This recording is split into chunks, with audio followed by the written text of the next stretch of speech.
साल है 2013 जब मैंने पहली बार इंसेप्शन देखी थी और इंसेप्शन मेरे लिए क्रिस्टोफर नोलन की पहली फिल्म थी। मतलब ये मेरा पहला क्रिस्टोफर नोलन इनकाउंटर था और मुझे इंसेप्शन बिल्कुल भी नहीं समझ में आई थी कि कौन किसके सपने के अंदर है, कौन कहाँ पे क्या कर रहा है।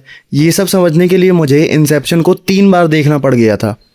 तो इतना सब करके मुझे ये समझ में आया कि क्रिस्टोफर नोलन की आदत है सीधे सीधे स्टोरी ना बताना।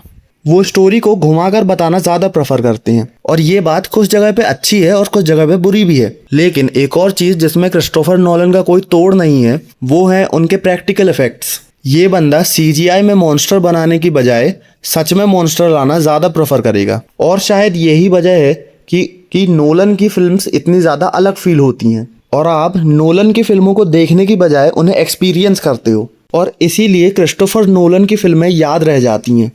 मुझे इंसेप्शन का रोटेटिंग हॉलवे सीन और उसकी एंडिंग अभी तक याद है, जस्ट बिकॉज इंसेप्शन ने मुझे एक अलग एक्सपीरियंस प्रोवाइड किया था। तो इतना सब सुनने के बाद अब फाइनली ओडेसी पर आते हैं। तो ओडेसी पर बात करने से पहले मैं ये होप करता हूँ कि आपको इतना पता है कि ओडेसी इलियड नाम की बुक का सीक्वल है। मतलब ये ट्रोजन वॉर के बाद की कहानी है, क्योंकि बिना कंटेक्स्ट के आपको ये मूवी सच में समझ में नहीं आने वाली, क्योंकि बिना इस बेसिक नॉलेज के आप कैरेक्टर्स को और उनके पीछे के बेसिक इमोशंस को समझ ही नहीं पाओगे। अब क्योंकि इस मूवी की स्टोरी सबको पहले से ही पता है, इसीलिए इस मूवी की हैवी हिटिंग इसके स्क्रीन प्ले और इसकी स्टोरी टेलिंग को करनी चाहिए। एटलीस्ट मेरा तो यही मानना था मूवी देखने से पहले। तो अब अगर मैं आपको मूवी का बेसिक प्लॉट समझाऊं तो मूवी ओडिसियस नाम के एक जनरल की कहानी है जो ट्रोजन वॉर के बाद अपने घर जाना चाहता है और घर जाने के सफ़र में उसे क्या स्ट्रगल फेस करने पड़ते हैं और क्यों फेस करने पड़ते हैं, बस यही कहानी इस मूवी में दिखाई गई है। और नोलन ने इस पूरी कहानी को बहुत ही विजुअली स्टनिंग तरीके से बताया है।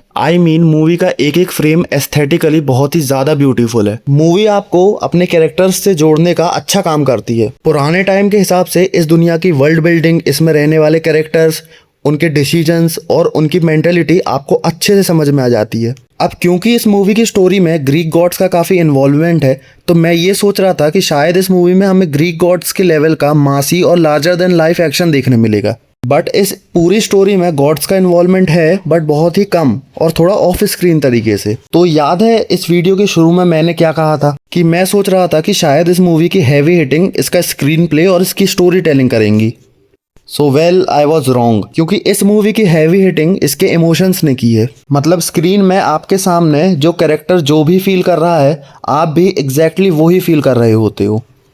कैरेक्टर्स के स्ट्रगल के टाइम पर आप उसका बैड लक फील कर रहे होते हो और जब वो डर रहा होता है तो आपको लिटरली किसी हॉरर मूवी की याद आ जाएगी। मूवी के एंड होते होते आप मेन कैरेक्टर से इतना ज़्यादा इमोशनली अटैच हो जाओगे कि उसकी पूरी स्ट्रगल की स्टोरी आप फील कर पा रहे होगे, क्योंकि इस मूवी में हमारे मेन कैरेक्टर ओडेसियस के कैरेक्टर डेवलपमेंट में काफ़ी फोकस किया गया है। ओडेसियस की पूरी जर्नी में जिस भी आइलैंड पे वो गया उसने उस पर क्या इम्पैक्ट छोड़ा और हर इवेंट जो उसकी लाइफ में हुए उसका क्या वेट है उसकी ज़िंदगी में, ये आपको अच्छे से समझ आ जाता है। मूवी आपको डायरेक्ट एक्शन सर्व करने की बजाय आपको ये फील करवाती है कि एक्शन के वक्त हमारा कैरेक्टर क्या फील कर रहा है, उसके अंदर के इमोशंस आपको सामने स्क्रीन पर दिखाए जाते हैं। मूवी की स्टोरी इतनी अच्छी है कि इतना ज़्यादा टाइम रन होने के बावजूद भी आपका ध्यान स्क्रीन से हटेगा ही नहीं। इस पूरी मूवी की स्टोरी में आप इतना ज़्यादा इन्वेस्ट हो जाते हो कि आपको इसकी एंडिंग एक नंबर लगेगी। और मेरे हिसाब से इस मूवी की एंडिंग इंडियंस को थोड़ा देखी देखी लगेगी, लेकिन मैं इस एंडिंग को मूवी के हिसाब से परफेक्ट कंसिडर करूँगा। तो हाँ, लास्ट में मैं सिर्फ ये बोलूँगा कि मूवी आपको एक प्योर गोल्ड एक्सपीरियंस प्रोवाइड करेगी और मेरे हिसाब से आपको कोशिश ये करनी चाहिए कि आप इस मूवी को थिएटर में ही देखो, आप डिसअपॉइंट नहीं होगे।